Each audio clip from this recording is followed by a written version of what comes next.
Genesis chapter 2. Last detail. By the seventh day, God had finished his work.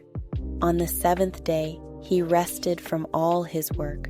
God blessed the seventh day.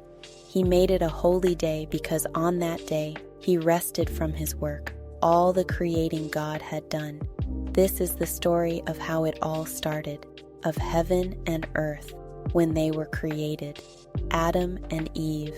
At the time God made earth and heaven, before any grasses or shrubs had sprouted from the ground.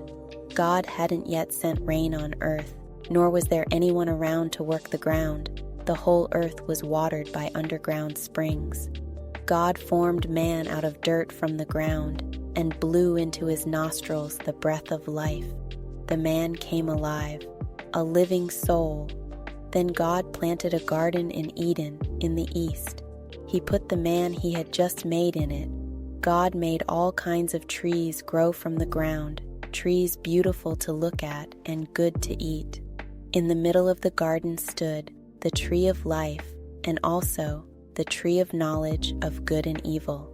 A river flows out of Eden to water the garden, and from there divides into 4 rivers. The first is named Pishon. It flows through Havilah, where there is gold. The gold of this land is good. The land is also known for a sweet-scented resin and the onyx stone. The second river is named Gihon. It flows through the land of Cush. The third river is named Hiddekel. It flows east of Assyria. The fourth river is Euphrates. God took the man and set him down in the Garden of Eden to work the ground and keep it in order. God commanded the man, "You can eat from any tree in the garden, except from the tree of knowledge of good and evil. Don't eat from it. The moment you eat from that tree, you're dead." God said, "It's not good for the man to be alone. I'll make him a helper, a companion." So God formed, from the dirt of the ground, all the animals of the field and all the birds of the air. He brought them to the man to see what he would name them. Whatever the man called each living creature, that was its name.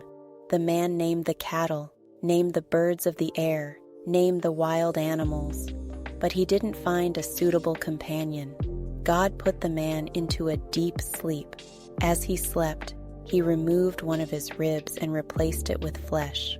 God then used the rib that he had taken from the man to make woman and presented her to the man. The man said, "Finally, bone of my bone, flesh of my flesh, name her woman, for she was made from man." Therefore, a man leaves his father and mother and embraces his wife. They become one flesh. The two of them, the man and his wife, were naked, but they felt no shame.